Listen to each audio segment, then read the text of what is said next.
So our final session is Student Stories, Perspectives on Working and Studying Abroad. And to do this, I'm very delighted to be joined by Mara, Alejandro, Pedro, and Miguel. So our panel of current and past students that have worked on or studied abroad. Thank you all very much for attending today, and I'm really excited about our discussion. So maybe we'll start by going around the virtual room, and we can ask each of you to briefly introduce yourselves. So maybe Mara, if you're there, we might start with you. Hello everyone, my name is Mara and I'm an undergraduate at the UTCB. I'm currently in my 4th year of bachelor, and I went on a mobility with Erasmus last year in Prague, in Technical University of Prague.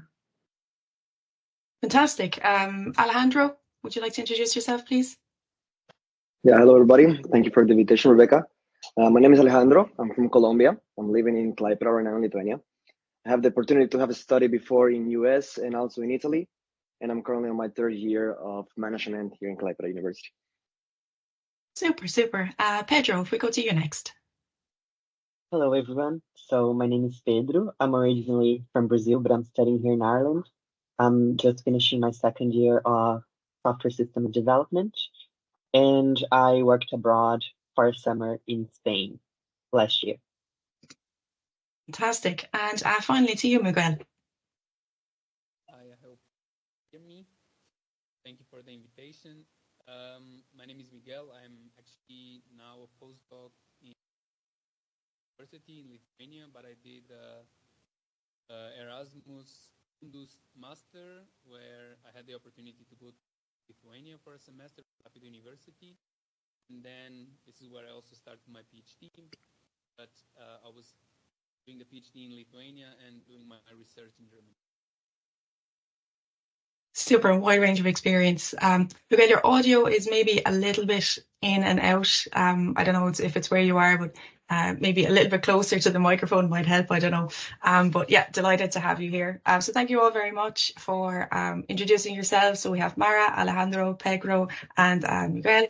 And so to help with today's discussion, we asked each of our panel members to think about the time that they worked or they studied abroad. And we came up with some questions for our panel. So we're going to ask some of them individually, more specific, to elaborate a little bit, and then others can kind of chime in and comment. And then hopefully we might have time at the end to take some questions from the audience. So our first question, we might go to Mara first. So what motivated you to pursue studying or working abroad? And how did you decide on the destination or the program or course that you undertook? This was actually my 2nd Erasmus. My first one was in high school, which was totally different from what we do as a student. And somehow my curiosity for Erasmus started back then. And I was sure that I want to return and to fulfill my mobility as a student as well. My motivation was my urge for adventure and to discover new things and to step out of my comfort zone, because this is what Erasmus does to you. And for me, at first I was a bit sure of myself, but somehow I managed to ask a lot of questions about Erasmus and to fulfill my semester in Prague. It was a bit hard. It was a hard experience during that time, but when I came back in my country, I realized what a good thing it did for me and what an outgoing person I became. And Erasmus for me, it was not all about school. It was about becoming a new person and becoming more dependable. And now I have the feeling that I can go basically anywhere and I will be okay and I will handle. And as for how I chose my courses in my university, I was always in a close touch with the dean and pro-dean of my university. And I asked them a lot of questions and I asked them for a lot of advices, because for me, I didn't know anything about what courses to choose and what university is better. So my advice for students who are interested is to ask a lot of questions in order to make the correct decision. Fantastic. Yeah, there's some really good points, and we might delve more into the challenges and advice with the other panel members too. I think it's great that what I picked up there is that, you were ready for adventure and getting out of your comfort zone. And, the Sinead and Antoinette spoke about that earlier, that it's a big part, and that's scary. But I think afterwards you're kind of glad that you did it. And I can kind of tell that the confidence, I'm sensing from you that, you're ready to, you would do that again, no problem, that there would be challenges, but the confidence is great. I'm actually thinking about going again in my master program, so that says a lot about what I think about Erasmus. Oh, fantastic, fantastic. Yeah, you'll have to come back and let us know how that goes. So maybe Alejandro, we might come to you. What motivated you to pursue studying or working abroad, and how did you decide on your destination for your program or your course? Well, the motivation starts from an early age. Fortunately for me, I have been the opportunity to travel a lot in South America thanks to sports.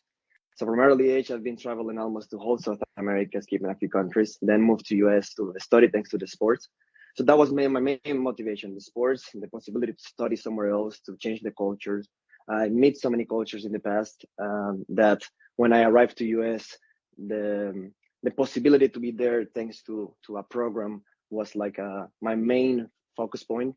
Then moving here to Europe, it has been that driven course of trying to get more knowledge and more specific insights for different parts of the world. For the reason of being like what destination, why I choose Klaipeda, it's a long story. I would love to share, but I don't think we'll have the time. Before, when I arrived to Italy, was in order to pursue my dream, to continue studying, to continue growing up as a person. So that was basically the reason why I moved to Europe and didn't stay in US. But as like Maria said, it's gonna be something that probably I'm gonna start moving more, staying here for a little bit. Who knows? Once you start moving, you don't stop. When you start exploring possibilities, Pedro will agree, coming from Brazil, when you start looking around Europe, looking around other countries and so on, you don't stop. There is always a driving course that you have it in the back of your mind, but you don't know exactly the reason why. I love that. Once you start moving, you don't stop. That could be so at the last EU-CONEXUS festival, they did a song. This could be the part two for the song. I think it would be a good theme. I'm very curious to know what sports you studied. A completely side conversation, but just out of interest, that kind of opened up the mobility opportunities to you. Well, I played tennis into a high professional level, so that's why I went to US with scholarships. Fortunately, I'm not doing it right now anymore, even though I would like to come back. But I also play as a Colombian football, so I had two scholarships with football and tennis, but my main scholarship was with tennis. Oh wow, fantastic. That's brilliant. Yeah, and like you said, it's you obviously enjoyed it at the time, and you moved on, or maybe I don't know, you probably still play a little bit now, maybe not professionally, but it's great to see that it wasn't just the sport, that it opened up a whole world to you, and then that kind of encouraged you to undertake mobility programs and study abroad too, which is fantastic. Another question we had, and I might go to you, Pedro, is Alejandro and Mara kind of talked a little bit about. The question is, what were some of your biggest concerns or challenges before embarking on your international experience? And maybe importantly, how did you go about addressing them? Okay, so I think those are concerns that most people would have going abroad. So it was because I was doing work experience during the summer. My main worry was, will I be able to do the things that they ask me? And will I be able to create a support system in this place that I'm going to? Will people be nice to me? All those questions. But the thing is, I had only 1 week after signing the contract to buy my flight tickets, pack my stuff, and go. So I think that was good, because my advice would be to not overthink too much, because there are loads of possibilities in everything you do. So you cannot forecast the future. And of course, don't overlook things as safety and all of that. But apart from safety, do not overthink stuff. And then if you are honest about your application in your interview, your employer already knows what to expect. They don't expect an intern to, discovered the cure of cancer. And I also knew that anything that was supposed to happen, in the sense that everything that could come out of my work abroad experience would be positive, even if, everyone was horrible, things were horrible, my work was horrible. At least I would learn about, well, this is not the place for me, this is not the work environment for me. Luckily, everything went well. It was the best I could ask for. But even if it wasn't, I know that it would be positive somehow. And finally, creating a support system demands effort. So you need to step out of your comfort zone again, even though you are in a different country. You still have to do it again. Go meet people. I would advise, if you're going to a town or a city that is a touristy place, lots of people, lots of things to see, lots of sightseeing to do, I would advise you to go on excursion, because there's always people that are alone.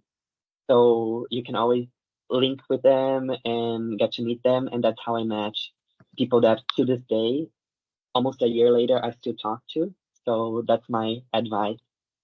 Fantastic. And I really like the that there is awful lot to think about and to worry about. And yeah, maybe it was a good thing that you didn't have a lot of time. You kind of just had to decide, okay, I'm gonna go, I'm gonna do it. And off you went. And you kind of, obviously, like you said, you make sure it's safe, and you were honest in your application. So, they're going to meet the person that they saw on paper or online for the interview. Yeah, I like the not overthinking. I'm an overthinker.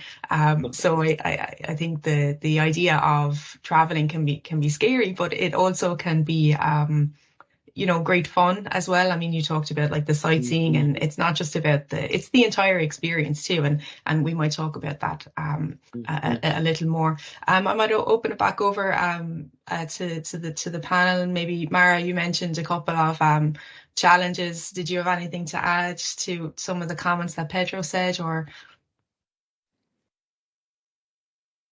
The overthinking part, because before going to Erasmus, I had I think 8 months to stay home before actually leaving, so I overthought everything. It was, in reality, it was really different from what I thought. So it's a good thing not to have a lot of time. Okay, and when you say different, did you, was it kind of, you were just overthinking and maybe worrying, and it didn't, it ended up being a lot better than you kind of, the worries, or was it something completely different? I think I romanticized, and in reality, it was a bit harder, and I saw like the reality hit me. But after I returned, I realized that it was only for the best. So, and this is how it was supposed to happen. That's a really good point. And maybe Alejandro or Miguel, you maybe have a comment there that, sometimes the reality sits in, you've landed in wherever you are for even a week or a few months, and you have your suitcase, and you're like, okay, now what do I do? I'm here. I've been planning this for a long time, thinking about it. Is that something maybe that happened to you, Miguel, and some of your experiences? And then maybe I might go to Alejandro. Yeah, I mean, definitely. I remember very well. I mean, in my case was a bit specific because I always had the chance like to go. So I did my, when I did my master's in my Erasmus, I went with like my best friend. So I had this very good chance. And then when I went to do my PhD abroad, I also started at the same time, like as a girl also started her PhD. So we both moved in together to a new place. So it's always nice, which always then made me think that, okay, it's not only me who's going to embark on these new adventures, it's me and someone else. And then you just once you reach the place, you truly understand that it's like your fears are everyone else's fears, and doubts are everyone else's doubts. And then in the end, it just works out, I think. But I mean, yes, I think depending on the country also, like you may feel more delocated or not so delocated, I think like the country also plays a big role there. Definitely. I think the country is a big thing, and that might feed into our next question, advice, but it depends on where you're going and things like that. Alejandro, just curious for you, any challenges or when the reality sat in? I know you would have done a lot of traveling with the sports, but any challenges coming up for you, or the reality of, okay, I'm here, what now? Well, funny enough, my first challenge or big challenge was the language. When I arrived to US, impressively enough, I didn't know much of English. My English was A1 level, basic verb to be that we started in school for 12 years and you barely understood. So that was my main one. That was my main challenge at the beginning. And now I'm fluent. Now I speak other languages too. I guess most of us, or most of the people that has traveled to other countries or doing the Erasmus also have that challenge, that going to another country with a language that you don't know. But it's a matter of trying to learn it. It's a matter of trying to focus on it, to study for it. I mean, I'm living in Lithuania. Miguel probably had the experience. Lithuanian language is extremely difficult, and here I am working. Here I am studying. Here I am trying, and I see there Ingrid laughing a little bit because she's the one that also pushed me there sometimes to try to learn it, but it's still a challenge, that will be the main one that I had before. And then I agree with Miguel. The country takes a lot of place in count.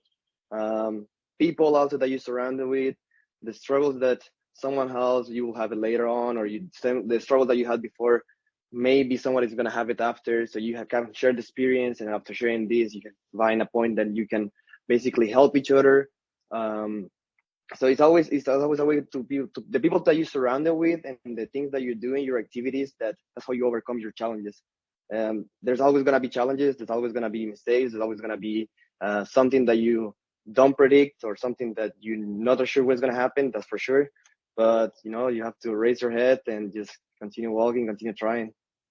That's fantastic, Alejandro. It's very motivational, and I mean, quite a common challenge, I would imagine, going to a different country and having to learn a language. But you overcame that challenge, and you said it's still a challenge, but it didn't stop you, and that's really important. And then you mentioned as well the support network, that all of these challenges, a lot of them are faced by anybody when they go abroad, whether it's a short time or for a longer time. So it's really nice to find your buddy, like Miguel had someone, actually there and then, with him going through the same experience. So it can be kind of nice to find that support network, and not to be afraid to say, look, this is maybe difficult, but it's okay, and I'm going to try anyway and do my best. That's fantastic. I think it moves nicely onto our last question, and I might start it with you, Miguel, is what advice would you give to students who are considering studying or working abroad, but they may be a little bit hesitant or unsure about taking the leap?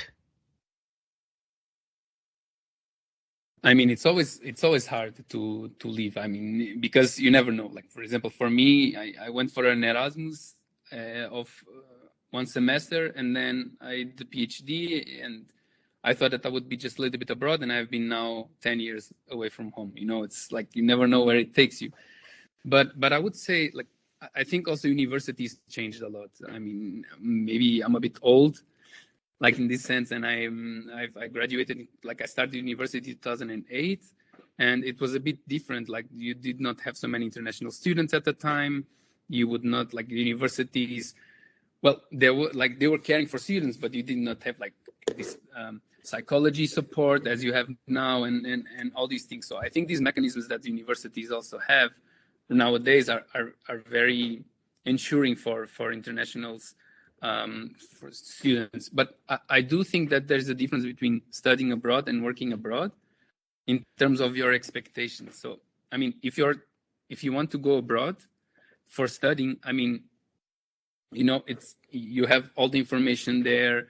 You have the international offices there at their university where you can ask all the questions. I would also like give a tip of checking for students that are maybe of the target university that you want to go. Check if there are students at your home university. What do they tell you? Like, what are the tips that they would give for you? So already start maybe from there, creating some connections to the university where you're going abroad, not just don't wait to reach there. And then, for example, for me, always helps, and it helps until today, and I still do it. For example, I'm working in Lithuania, but I live in Germany, and I go to Lithuania just from time to time. And when I'm there, it's not that I have like a group. I have some friends in Lithuania, of course, many. But whenever I go there, it's always like I have to restart my social interactions. So I always check for, and Facebook and Instagram are great, for groups of like people from my country, people that like to do things that I like to play football. So I always check like for football groups, Facebook groups, and then you meet people.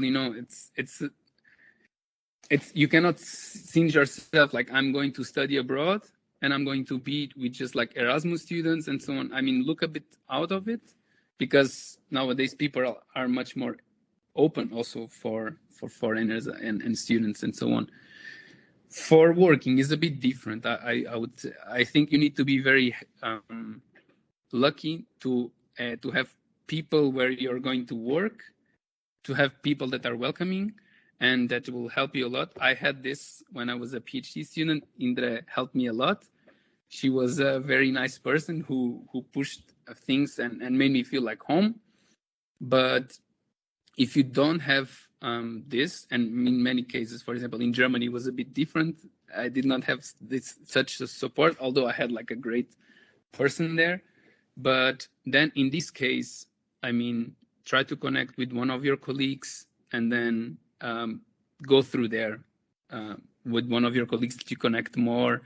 Maybe he will introduce you to their social network, and it has to be like this. There's not much that you can do as when you're going to work abroad. It's like more lonely process, but it's just at the beginning. Then you go from there. Yeah, I think you're right. It is, and when you kind of you explain it a little more, it is very different experience studying and working, and because you experience different situations, Mm-hmm. So, but yeah, I think it's and you don't really know where it is going to take you, and I kind of take from that don't be afraid to, again, the support network, but to ask and find people, that really asking questions that I think Sinead and Antoinette mentioned earlier on in session 1, that it's good to ask questions and to find out where you're going, and to be aware that the expectations are different then too. Maybe Pedro, I might go to you.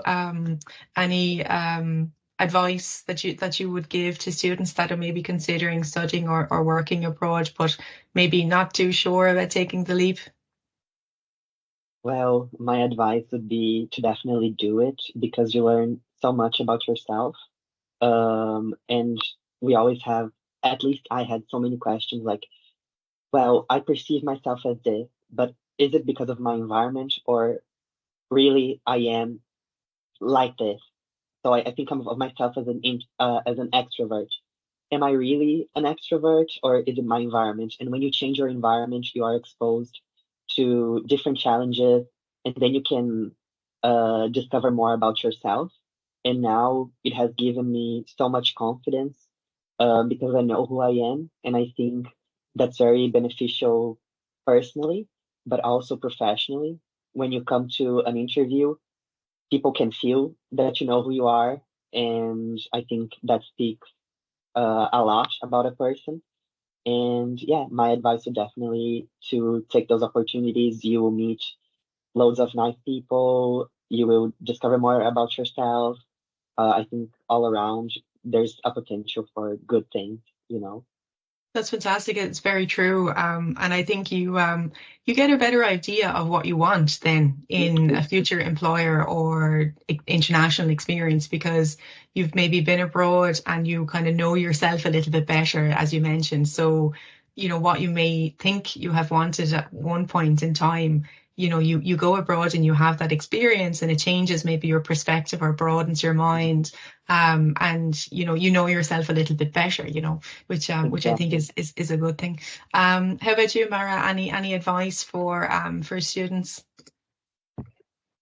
I think I would advise them to be confident. somehow before I left for Erasmus, I was so confident, even though I had no idea what was going to happen then. But I had this trust in myself, which helped me and made me do it. To be confident that everything will work out for them and they will arrive there and they will handle. That this is my advice, to make everything simplified. Fantastic. That's some good points. Yeah, the confidence thing is definitely to kind of feel the fear and do it anyway, kind of a thing, you know. And maybe finally to you, Alejandro, and then we might see if there's questions from the audience. And I'll just put in some links there as well for the opportunities that I spoke about earlier. So how about you, Alejandro? Any advice for our students here? Well, just try to prepare a little bit if you have some time. Prepare that it's gonna be ups and downs. Prepare mentally that it's gonna be problematics, and there are also like the way to find the solutions. If you don't have the time to prepare for them, then you have to deal with it in the spot. So it's something that you have to, that's gonna happen, whether you like it or not. Something is gonna happen in any type of moment that we never know. But then do it. You already took the step forward of thinking about moving abroad or thinking about working abroad. So you already have that on mind. You already have that mentality. So the next thing is to just prepare a little bit. Even though sometimes when you arrive to a new place, when you just move on, everything that you prepare just vanish, completely forgot, or something happened that you have no idea how to deal with it. So just do it, and just have to be day by day, step by step. So that's my advice.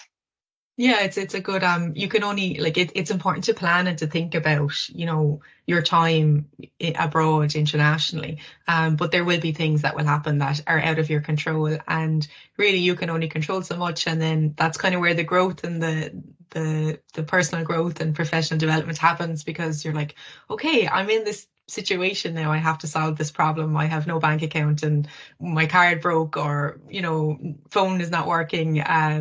You know, can't get into the Airbnb that I'm staying in temporarily. All these plans that, you know, or challenges that you never thought about. So I think those are some fantastic words of wisdom.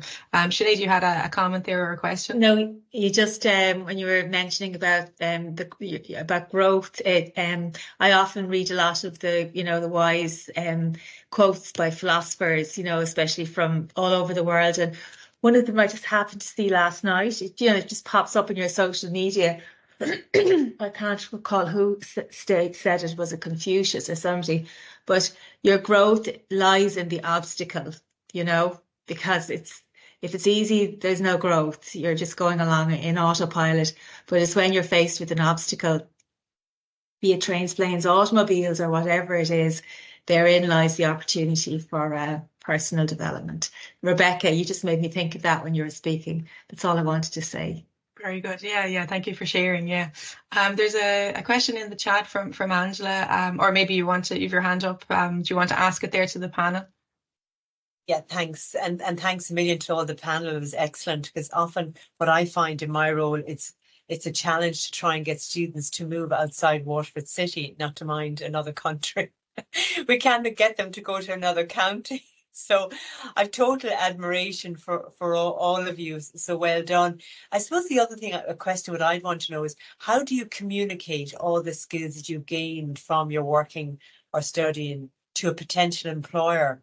Or at this stage, have you you've taken some of it for granted? Because I think there's fantastic transferable skills that you've all gained from it. And it would be good to think about how you would communicate that to employer, or to definitely fit it in at an interview if at all possible. It's kind of a comment, but if anyone wants to kind of come back in it, great. Lots of thinking going on. It's a good question. For example, for example, for me, it's a little bit different. Like I'm working in environmental science, so it's in the scientific world. I mean, it's always a positive thing if you have worked abroad.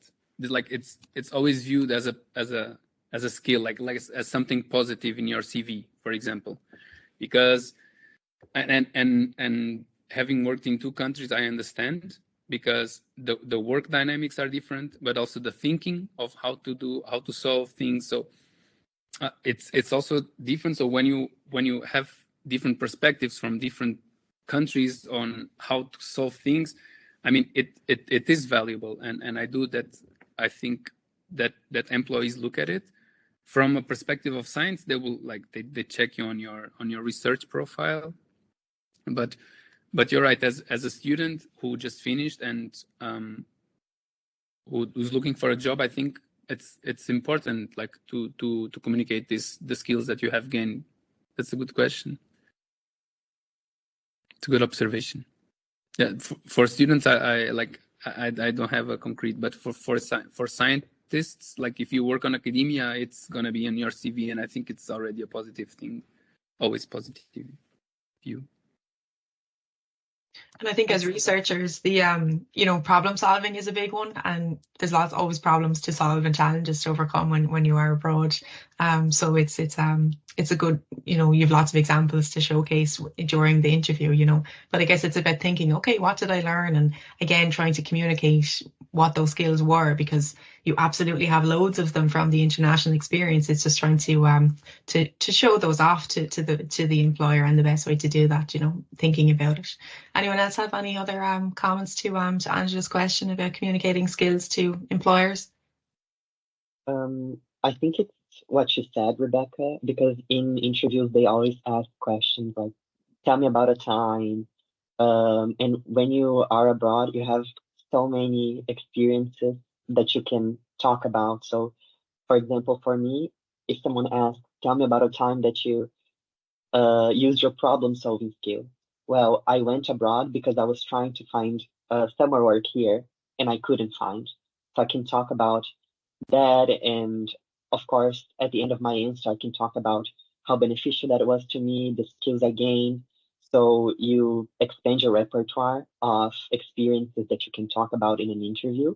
And as I said before, the confidence that you gain, that will be transparent to the interviewer.